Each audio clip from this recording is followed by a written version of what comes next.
So if you've been doing the smart plug thing to monitor some mission critical stuff in your home, whether you're doing like sump pump stuff or, the freezer, chest freezers, etc., and you've been doing all this stuff to make sure the relay stays on in the smart plug, but you just want a power monitor, we've always wished there was something with no relay to fail or goof off with. Well, guess what? It's here.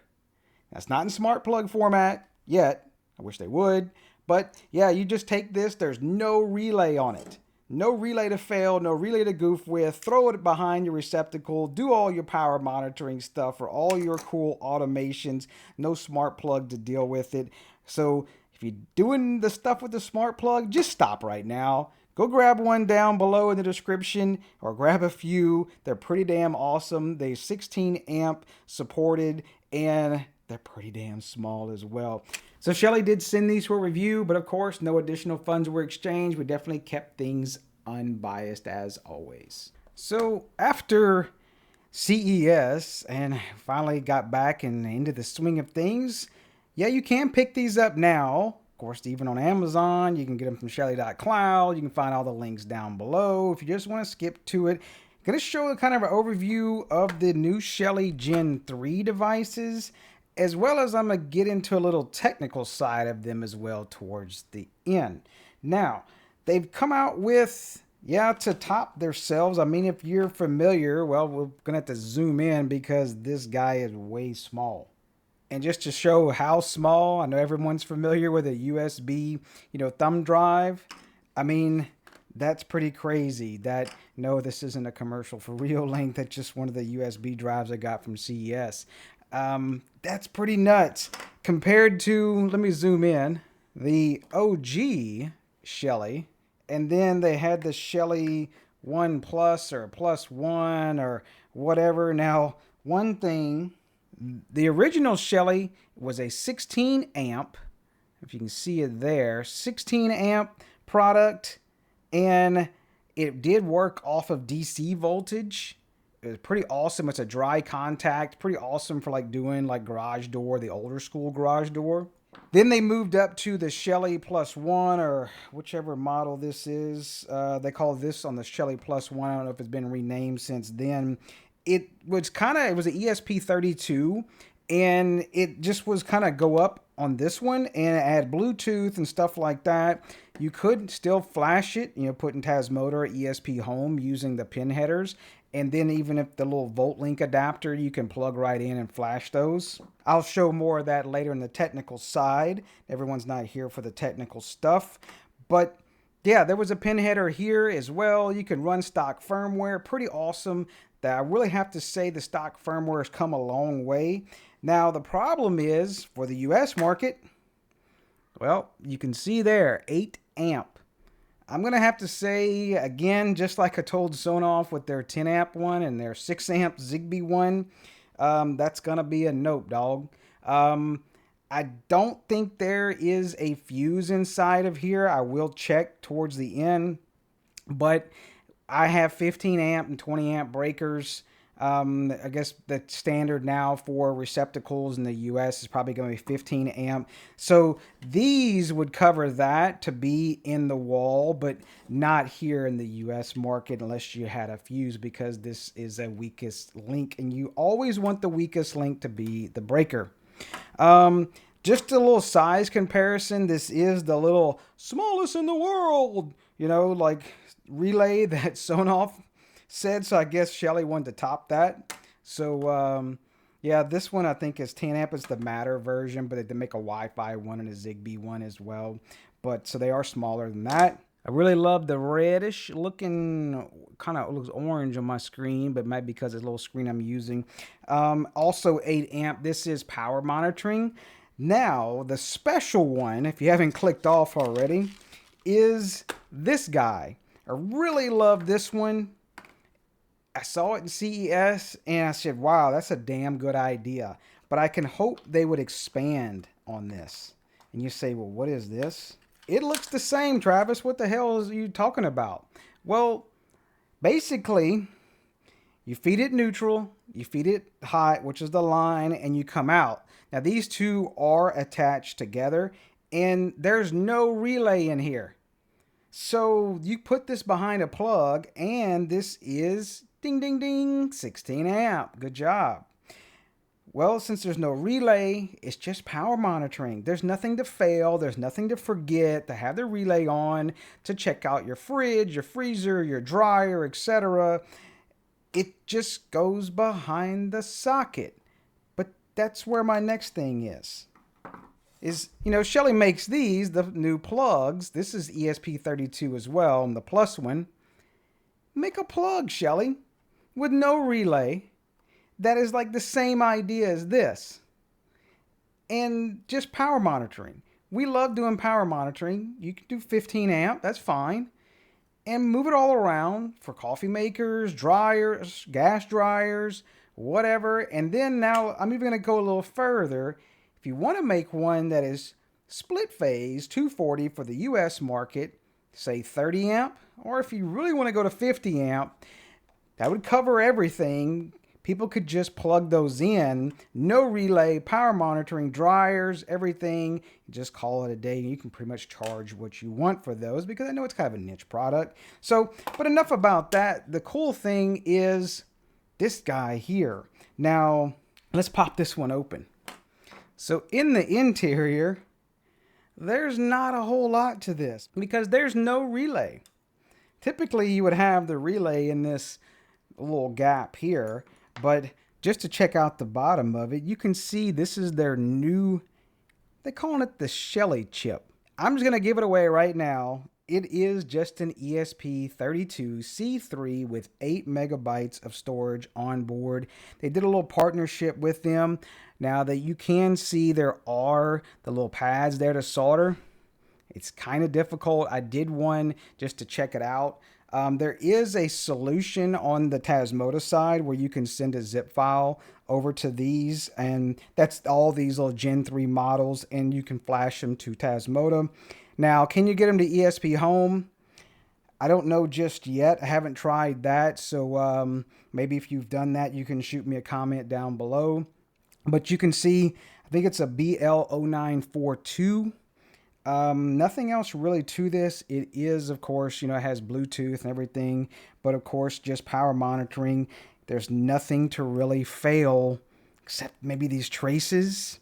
So that's a pretty cool idea what they've done here with this guy for doing power monitoring. Now, quick look at the Shelly 1 Gen 3. You can see now we've get, the big relay over here. Well, I'll say small relay. It's just an 8 amp. Pretty much the same kind of design. Have that Shelly chip over here. Got the same pads, except this is going to be a relay. There's no power monitoring on this one. So this looks like the same BL0942. Gonna be pretty just different layout because it's power monitoring and relay, but very similar to the other one. It's going to be the same looking from the top, just going to have power monitoring and the relay usage. But this is not dry contact like the blue one. So only 8 amps. So I'm not going to say to use this in a US market unless you have like an 8 amp breaker or fuse online. Did not see on the other one anything fuse wise on the Shelly 1. If you saw something that I missed, definitely shoot me something down below. Maybe you can call me an idiot for suggesting to put it on a smaller breaker because it'd be fine. I know there's a big debate with that, so go ahead.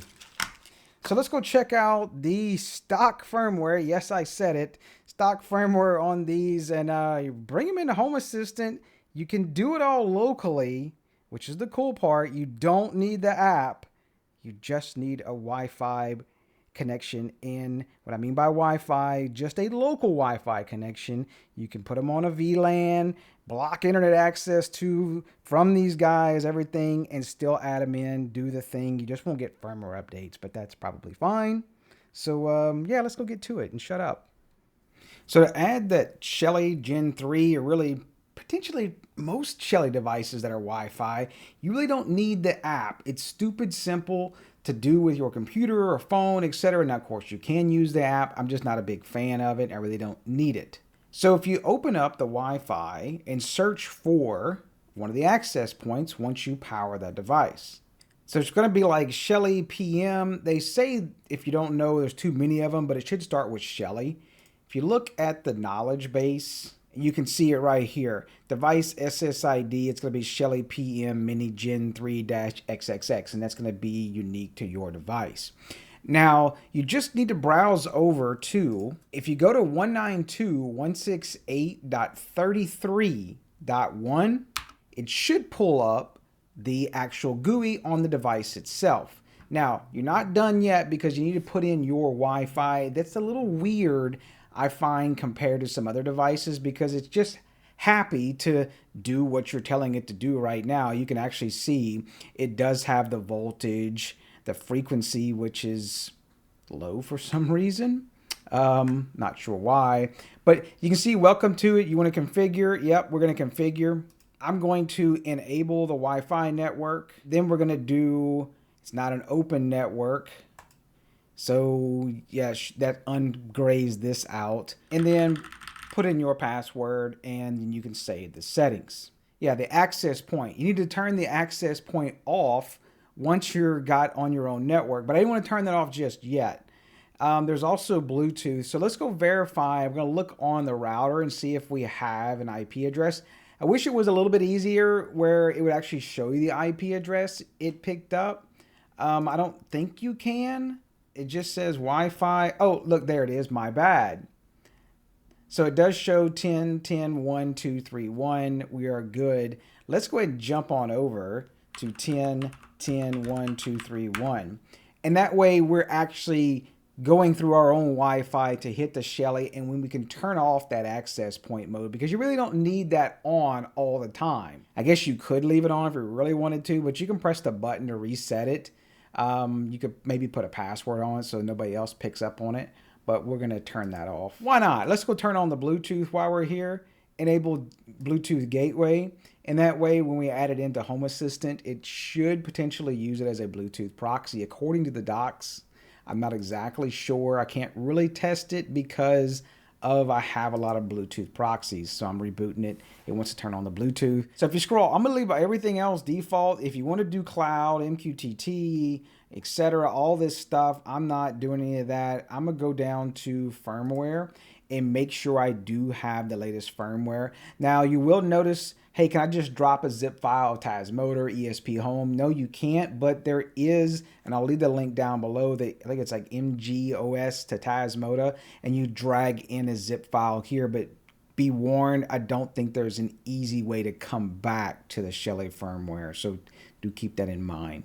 We're not gonna run beta. If you wanna do beta, I'm just gonna go ahead and hit update to stable, and you'll see up here, system update in progress, and let it do its thing. We should be able to jump over to Home Assistant, and you'll notice I didn't configure anything. Like, it just picked it up on the network. That's pretty awesome. It even goes across the VLANs. So should got a notification. I'm gonna check it out. We got a new Shelly. We'll hit configure. Yep, there's a 10.10.1.2.3.1. We'll hit submit. There it is. Hit finish. Probably give it a better name. This is the one that was just added. Now it has the entities not shown.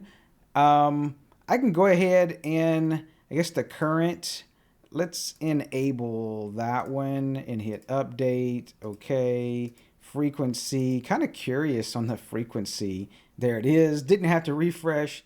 Got the voltage, the frequency. We are 60 hertz, by the way. Not sure why it's showing 42 hertz. That's not gonna bother me too much from the frequency. I'm curious to see how the wattage is. So I've got a couple batteries that I've used in the past to test the Sonoff relays to try to smoke them.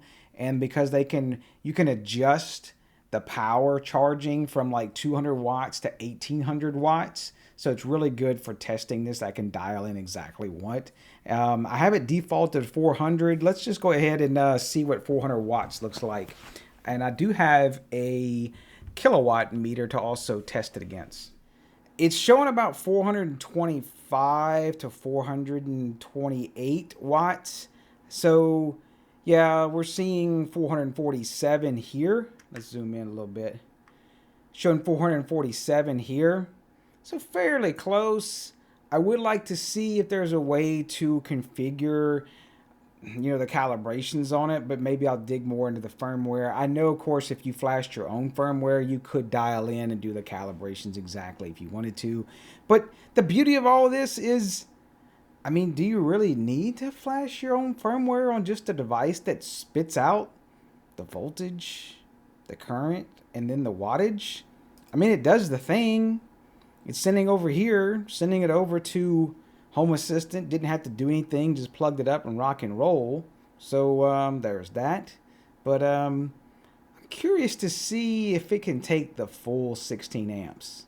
So one thing I did notice when I jumped it up to like 1800 watts, it went to this PM1 experienced out of range current, more than 16 amps, and it just goes to NA. Let's see if we can change that back down. I put it to 600 watts charging. It freaks it out. Yeah, so it's 648. I guess I need to reboot the thing. That's definitely weird. But I guess don't go over 16 amps on this thing. Okay, reboot fixes it. Don't do that. So let's go up to 1400 watts. So what does Home Assistant show? Oh, there it goes, 13 amps and shows 1500 watts. My kilowatt meter, I don't think it only supports up to like 10 amps. So unfortunately, I can't pop it in to see what it's showing. Would I feel comfortable using this on a dryer, refrigerator, freezer, etc.? Absolutely. I'm running 13 amps. That's way more than probably what any of those devices would use. When I say dryer, I'm talking a gas dryer, or potentially in other markets where you're using, not 120 split phase. You could use it for something like that if the amperage and voltage supported by the device. I don't know about y'all's electric dryers over there.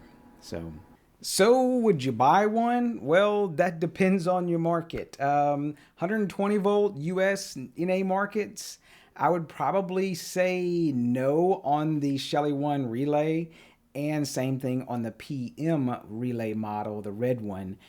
Definitely not going to be for me with the 8 amp deal, just because of using 15 amp breakers in the home. Now, the power monitoring, that's pretty damn awesome. 16 amp, no relay, throw it behind a receptacle and call it a day. That's damn awesome. So if there's other things that you'd like to try out with them, or you get some other scenarios to use with these devices, definitely let me know in the comments down below. Do appreciate all the YouTube viewers. Patreon members, definitely couldn't do it without you. And definitely thanks Shelly for sending these for review. Of course, no additional funds were exchanged as always. And you know the drill down below. Press all them buttons and y'all take care.